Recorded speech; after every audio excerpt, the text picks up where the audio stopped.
Bueno, mis hermanos, muy buenos días a todos. Vamos hoy a considerar la vida del hombre que iba a ser y no fue. Dios tiene propósitos con nosotros, además de la salvación que nos ha dado, que hoy recordamos por la vida del Señor Jesucristo. Tiene propósitos para la vida presente.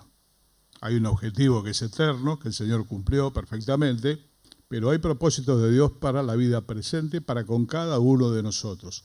Algunos con grandes propósitos. Allí está Moisés, aquel que tenía el propósito de Dios de sacar el pueblo de la cautividad.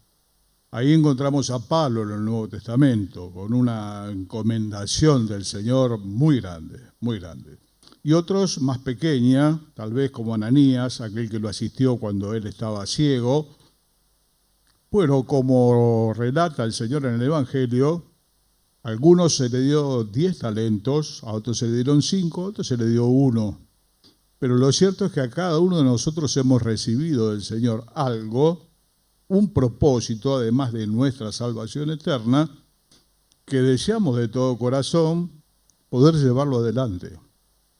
Lo cierto es que no siempre esto ocurre y muchos proyectos, como el que vamos a ver hoy, quedan truncos. Son proyectos que fracasaron.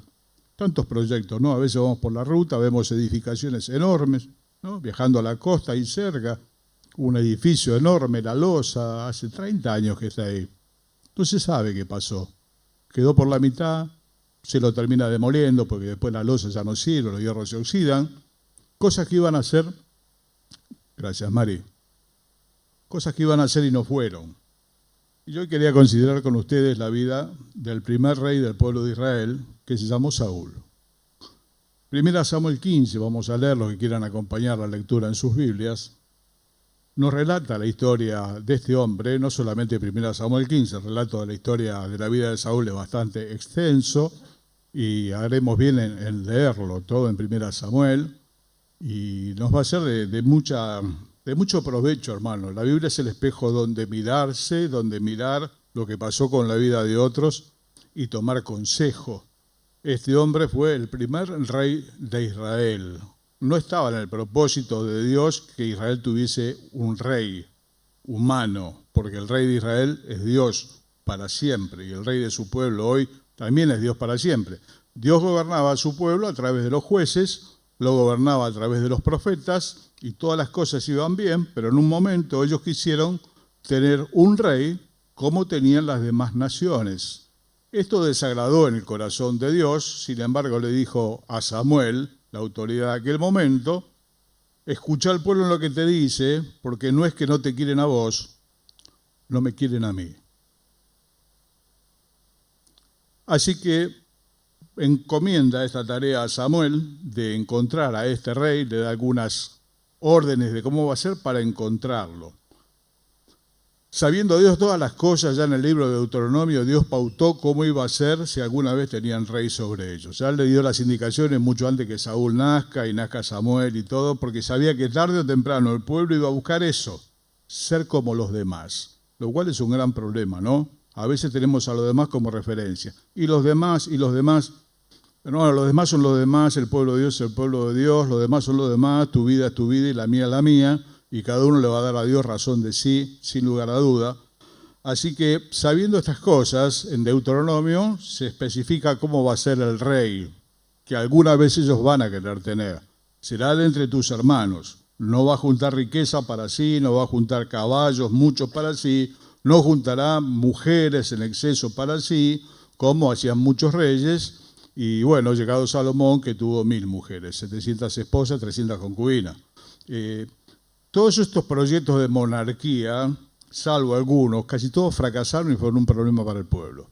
Sabiéndolo Dios de antemano, disgustó en su corazón, pero escuchá al pueblo en lo que te piden, porque no es que no te quieren a vos, no me quieren a mí. La Biblia tiene frases de este tipo que son realmente tan esclarecedoras. Con todo respeto diríamos, qué clara que la tiene, ¿no? Qué claro que lo tiene. Nosotros a veces no lo tenemos claro, pero Dios lo tiene clarísimo. Entonces comienza la búsqueda, bueno, le da ahí las coordenadas para encontrar a este rey que es Saúl. Vuelvo a decir, primer rey de Israel, elegido por Dios. Elegido por Dios. Dios eligió. Ungido por Samuel, la autoridad bíblica de ese tiempo, la autoridad espiritual. Y tenía hasta pinta de rey. Del pueblo de todos, él era una cabeza más alto. Como quien dice, tenía todos los números. Tenía todo para que le vaya bien. Tenía todo para triunfar. Tenía pinta de rey, grandote, imponente, un hombre valiente, gobernó el pueblo mucho tiempo, fue un hombre de guerra, fue un hombre valiente, dice en el lamento de David, su espada nunca venía vacía. No, tuvo muchas cosas, pero tuvo un error, que es el que vamos a ver hoy, entre otros, pero este es muy importante, lo cual echó a perder ese proyecto maravilloso que Dios tenía para con él. Bueno, hermano, aterrizando de vuelta, antes de arrancar, yo quiero que pienses vos, yo pienso también para mí cuando medito, ¿cuál es la misión que Dios puso en tu vida? Todos nosotros somos misioneros. A veces hablamos de los misioneros, son aquellos hermanos que viajaron, que están en alguna geografía complicada. Bueno, no, misioneros, hermanos, somos todos, pues tenemos una misión de parte de Dios. Yo no sé cuál es la tuya. Para Ananías era asistirlo a Pablo en ese momento, después no se lo menciona muchas veces más.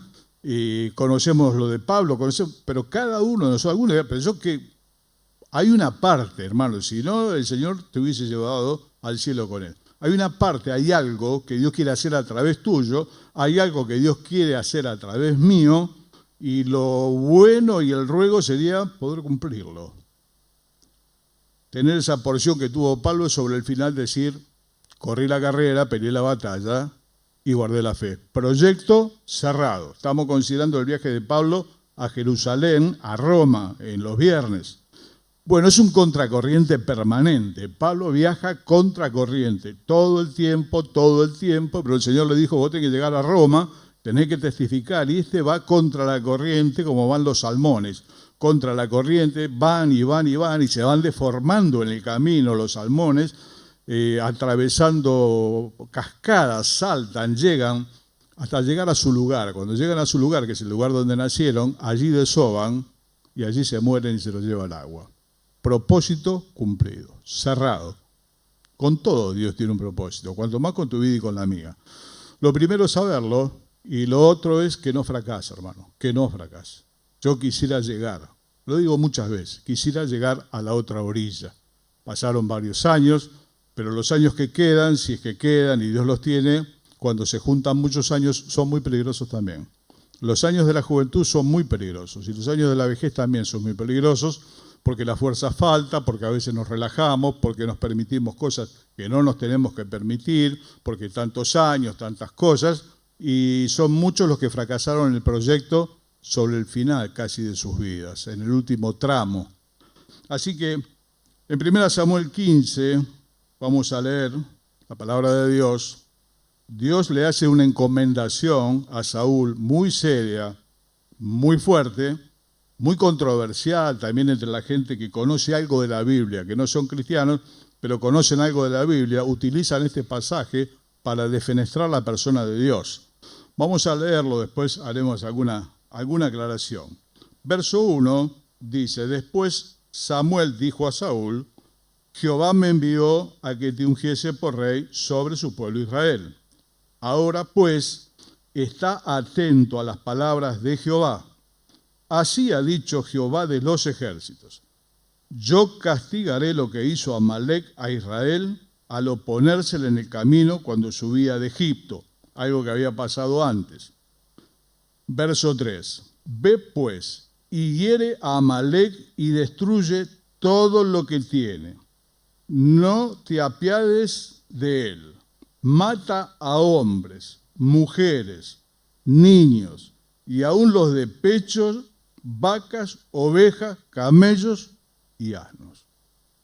Aniquilamiento total.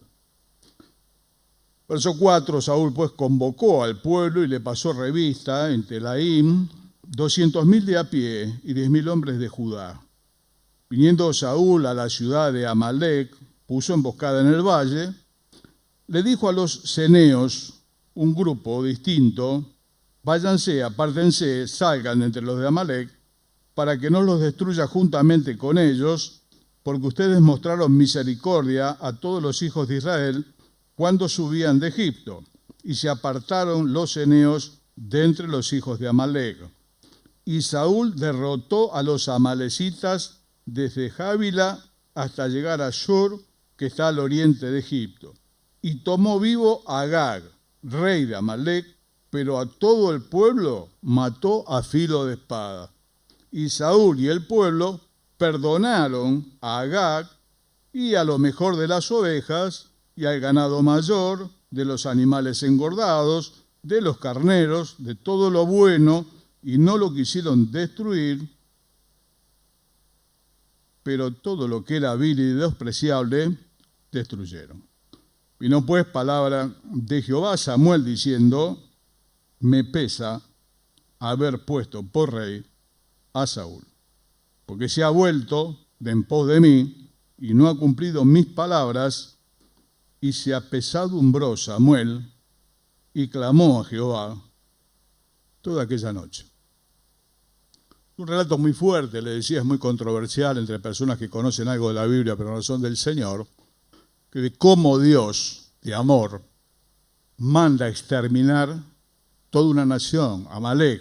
Eran muchos, y había que matarlos a todos, a los bebés, con lo que significa matar un bebé con la espada. Las mujeres embarazadas había que matarlas. Esto es muy controversial, esto es muy difícil de entender. La mente, humanamente, esto no lo puede recibir. Espiritualmente se puede entender. Hermano, Dios ejecuta juicios muchas veces sobre naciones y algunas fueron arrasadas totalmente. Sodoma y Gomorra, que se cita abundantemente, fueron totalmente destruidos. Todo quedó bajo alquitrán, fuego, murieron todos, porque Dios, que sabe todas las cosas, ve que son pueblos que no tienen retorno, y de dejarlos continuar, todos estos pueblos, Pompeya, en estos siglos después de Cristo, quedó todo sepultado en ceniza. Cuando uno ve la foto de Pompeya, la gente está en cualquier actitud así cotidiana, todo quedó sepultado por la ceniza del volcán. Dios ejecuta juicios, porque Él es el dueño de todas las cosas, es el juez de toda la tierra y es el dueño de las personas y hace justicia y juicio, dice la Biblia, y en otro pasaje dice: justicia y juicio son el cimiento de su trono. Dios no es injusto. Algunos dicen, pero las criaturas, ¿qué tienen que ver? Estas criaturas que fueron muertas en su inocencia están con el Señor. De haber crecido junto a sus mayores, se hubiesen corrompido de la misma manera y hubiesen terminado corrompiendo la tierra. Todos los cananeos, los heveos, los jebuseos, los sabeos, tantos, Dios tomó la decisión en soberanía de cortarlos. Querido, Dios no tiene obligaciones para con nadie, no le debe nada a nadie. Y toma esta decisión. Como muchas veces sus médicos tienen que tomar la decisión de cortar una pierna gangrenada. Y dice, pero le va a cortar la pierna, si no le corta la pierna se muere. Entonces el hecho es violento y es traumático. No es lo mismo vivir sin una pierna. Pero si no le cortan la pierna se muere porque la infección lo va a ganar todo. Si Dios no hubiese cortado estos pueblos con la maldad de los cananeos que arrojaban a sus bebés en los brazos de Moloc, una especie de deidad abominable de bronce que ardía con fuego, allí echaban sus bebés para la buena fortuna. De esta manera fueron corrompidos por naciones extranjeras, las cuales Dios barrió en soberanía y en justicia. Cuando hablamos de justicia, ¿sabe qué sería justicia, hermano? Que donde usted está sentado y yo también, todo esto estuviese cubierto por el agua. Y el pico más alto del mundo estuviese cubierto 7 metros más por las aguas del diluvio que nunca hubiesen descendido.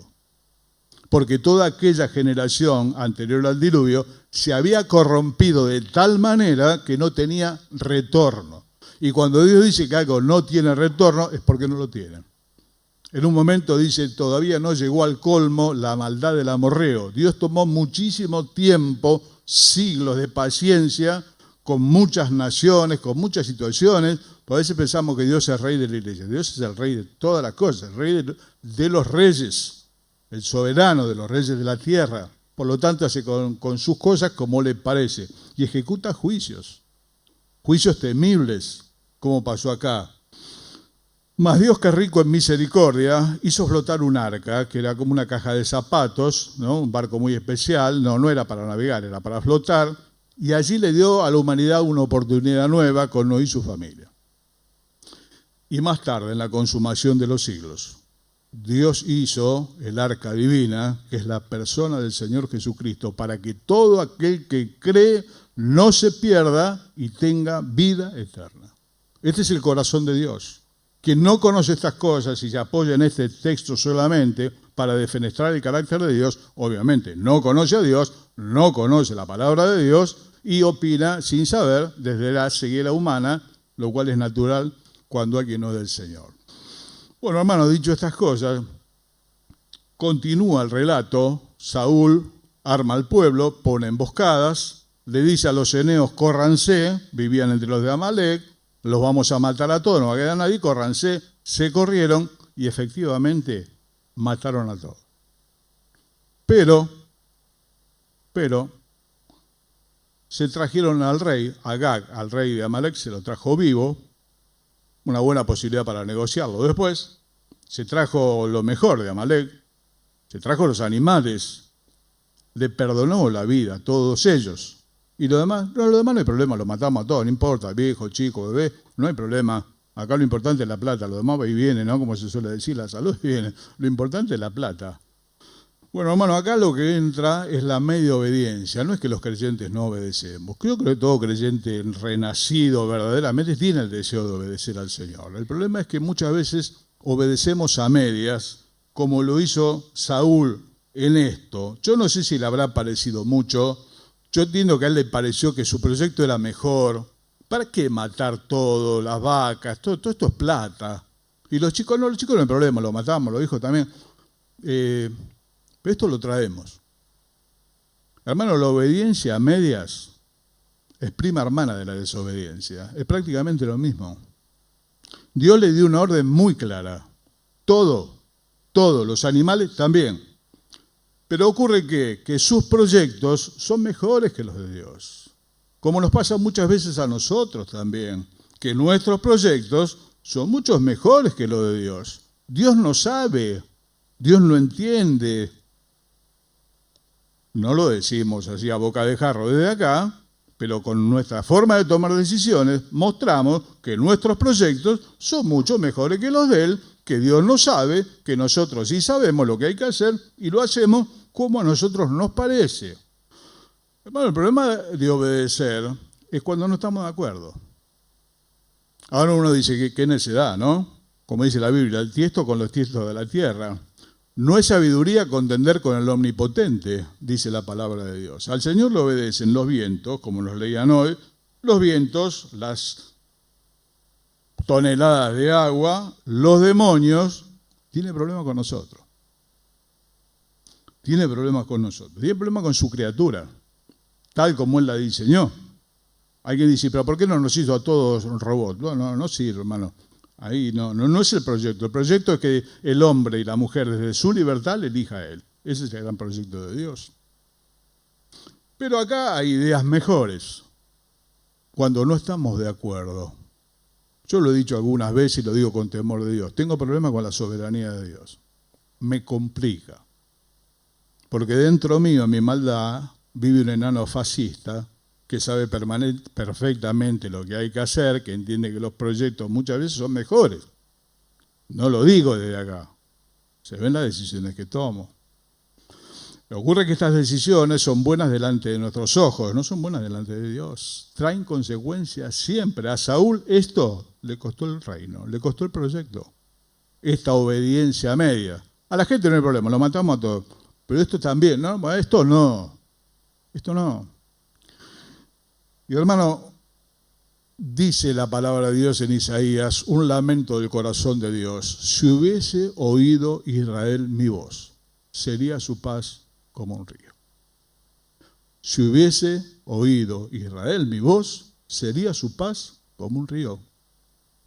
Israel históricamente no conoce la paz, salvo por breves momentos, vive en guerra permanentemente. Hoy está en guerra, temiendo que en cualquier momento suenen las alarmas y el escudo misilístico, y algunos entran y mueren personas, y esto no va a terminar hasta que venga el Señor, Rey de paz, pondrá las cosas en su lugar, terminará la guerra, terminará la contienda, pero no conocieron camino de paz, como dice la Biblia. No conocen camino de paz, porque sus decisiones son mejores.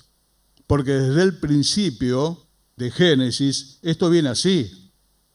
En Génesis, Dios da una orden muy clara. De ese árbol, que no sabemos si es de manzana, de qué, de ese árbol no van a comer ni lo van a tocar, porque el día que coman o lo toquen se van a morir. Lo pensamos un poquito y tomó, comió y le dio al marido. Y acá estamos todos en esta situación.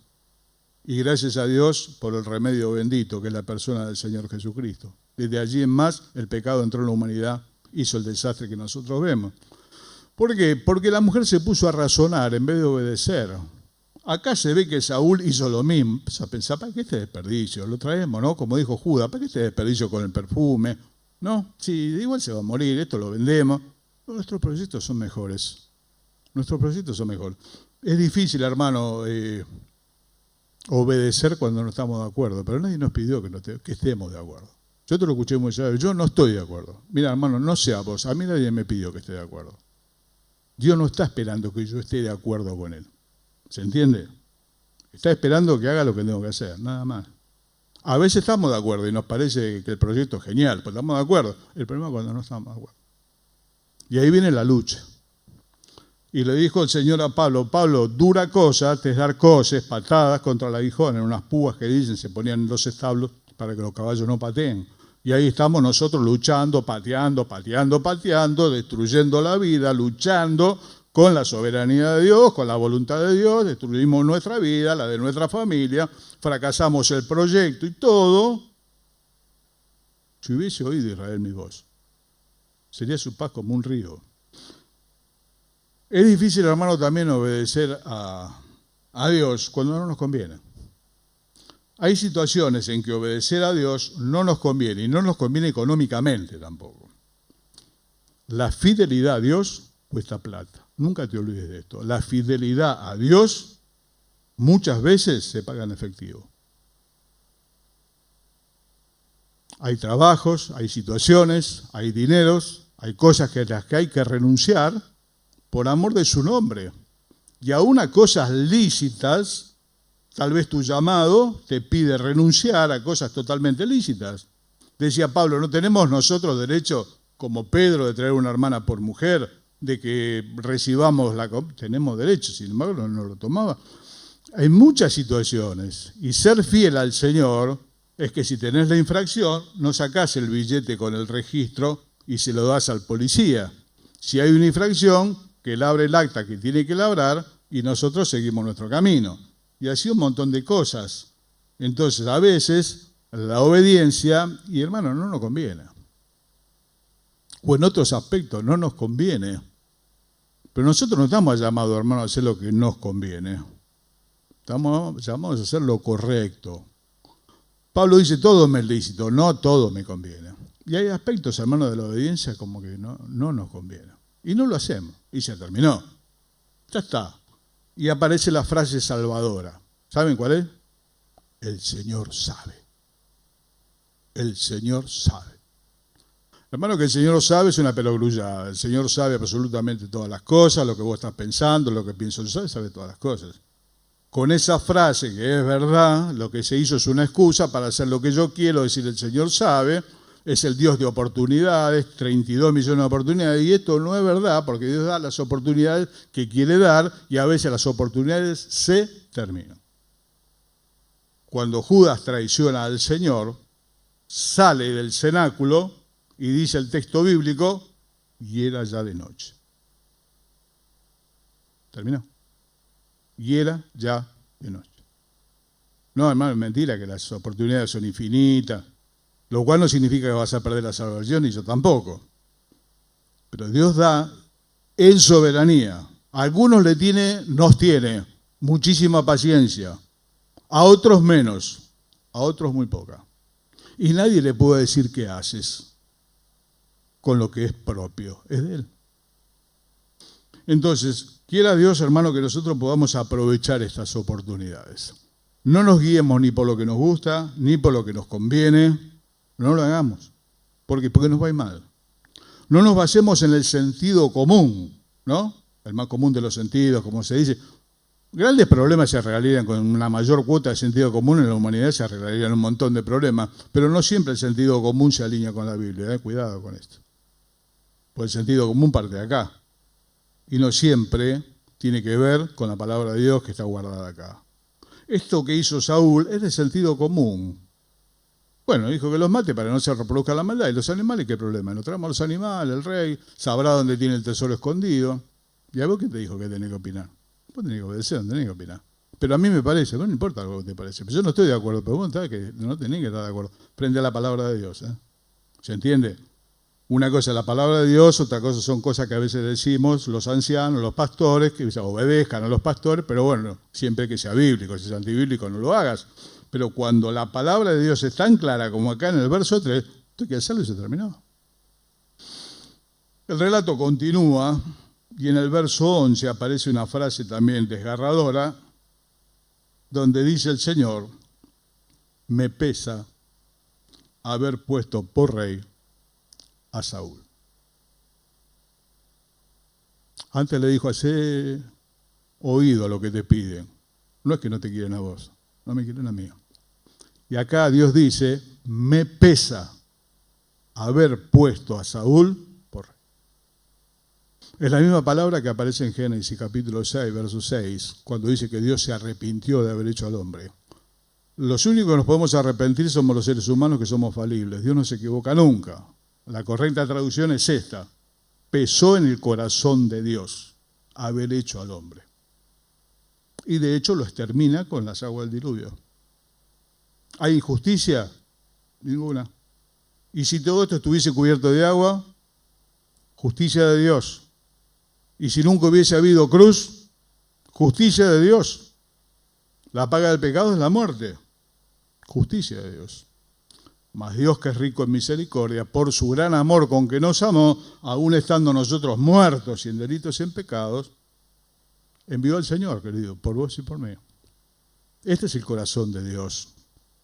Y ahora dice, me pesa haber puesto por rey a Saúl. Ojalá nunca lo tenga que decir de nosotros. Me pesa haber puesto a Omar a hacer lo que tenía que hacer. Entristecer el corazón de Dios. Dios tomó contentamiento en la persona de su Hijo. Este es mi Hijo amado, en el cual mi alma toma contentamiento. Dios quiere, hermano, que el alma de Dios encuentre contentamiento en tu vida y en la mía. Que seamos sencillos ante las indicaciones claras de Dios, que son claras, que no es el consejo del pastor, que puede ser antibíblico, hay que tener cuidado. Puede ser bíblico, hay que tomarlo, pero ante la palabra y lo que Él te encargó a vos, que no sé qué es, tengo alguna idea de lo que Dios me encargó a mí, yo no quisiera fracasar. ¿Cómo termina la historia de Saúl? Y bueno, yo te animo a que leas 1 Samuel y le voy a contar el final por si no lo haces. Saúl termina muerto junto a sus 3 hijos en el monte de Gilboa, rodeado por sus enemigos, loco, totalmente loco, antes de esto, antes de suicidarse, desesperado, porque Dios lo había dejado, consulta a una adivina, la adivina de Endor. Él mismo había barrido todos los adivinos de la tierra de Jerusalén. Sin embargo, en esta ocasión, al verse solo de Dios, va a consultar a una adivina en Endor. Para sorpresa de la adivina y de él, aparece Samuel tapado con un sobretodo y le dice, ¿para qué me hiciste venir? Dios ya se buscó otro rey. Después de eso, sigue hacia abajo y al verse rodeado por sus enemigos, se tira sobre la espada, suicidándose. Y sus 3 hijos murieron junto con él. La diferencia es que la cabeza de él la cortaron los enemigos, se la llevaron. trofeo de guerra. Qué terrible, hermano, que tu vida o la mía sean un trofeo de guerra para el diablo. Porque el diablo también está interesado y también tiene un proyecto que es destruir tu vida, tu familia, todo, tu testimonio, todo. Dios quiera que nunca seamos el trofeo de guerra. Mira, este tenía todo para ganar. Me lo gané yo. No le ganó el alma, ¿eh? Destruyó el propósito. Así que, mis queridos, temamos pues, no sea que nos deslicemos, dice el libro de Hebreos. No es caer de cabeza, ¿eh? Es deslizarse. Despacito, despacito, despacito, hasta que me caigo de la cama. Turbamos en el medio. Uno dijo, no sé lo que me pasó anoche. Me caí de la cama mientras dormía. ¿Y dónde estabas durmiendo? En el borde. No, hay que dormir en el medio del colchón para no caerse. Y hay que velar en este tipo de cosas, examinar, dejar el sentido común a veces de lado, dejar la conveniencia a veces de lado y dejar mi razonamiento brillante que supone que mis ideas son mejores que las de él, de lado. Y confesar delante de Dios si nos hemos equivocado de esta manera. Porque yo, hermano, quisiera llegar a la otra orilla. Y no quisiera que la cabeza mía esté entre los trofeos de guerra del diablo. El diablo tiene un interés especial en la cabeza de los pastores. Algunos están haciendo la broma que con la mía va a ganar mucho porque es muy grande. Ya te perdono, no pasa nada. Me lo dicen desde que nací, que soy cabezón. Pero creo que me entendés lo que te estoy hablando, ¿no? Dios quiera que podamos figurar en otra, que es la de Hebreos 11, que se sigue escribiendo Hebreos 11. Hebreos 11 se sigue escribiendo. ¿Son todos aquellos que corrieron la carrera? Bueno, 2000 años, hermanos, siguieron corriendo la carrera, hermanos y hermanas, y llegaron, y vencieron.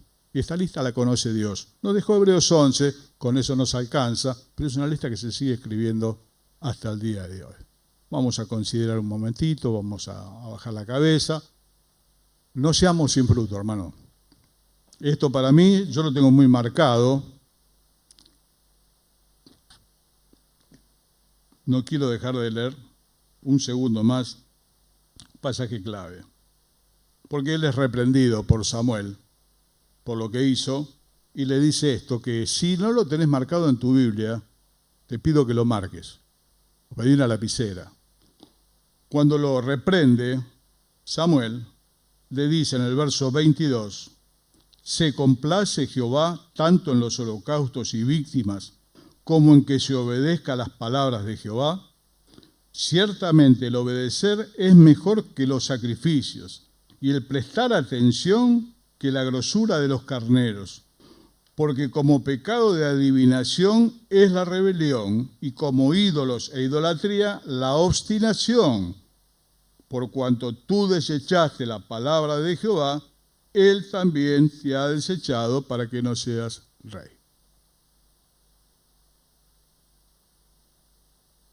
¿Qué te parece? Bueno es alabarte, oh Jehová, y cantar a tu nombre. Está lleno, la Biblia está llena de invitaciones a la alabanza, a la canción, a cantar a Dios. Ellos llevaban sus sacrificios, sus ríos de aceite. Dice en un momento, Dios dice, mi alma está hastiada de la grosura de los carneros, no me traigan más sacrificios. Quiero obediencia. Es como pecado de adivinación, hermano, el otro. Tiene esa gravedad. Alguna vez me dijo algún hermano, mira, te pido por mi hijo, ¿viste? Le sentí olor a cerveza, a cigarrillo. Es un problema, pero se puede dejar. La obstinación, la rebelión, la desobediencia es pecado de adivinación. Ni vos ni yo iríamos de la señora que no tiene las cartas. Como ídolos e idolatría. Nosotros no somos idólatras, no tenemos estampita. Cuidado. Primera Samuel capítulo 15, versos 22 y 23. Es palabra de Dios.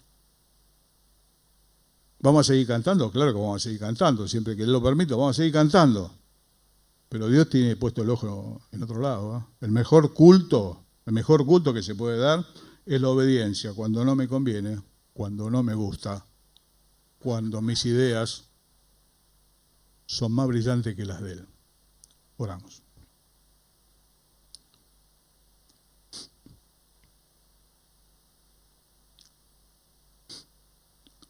Padre del cielo, queremos, al venir a tu presencia, darte gracias porque tú nos has recibido a misericordia. Señor, no estaríamos en este lugar si así no fuera.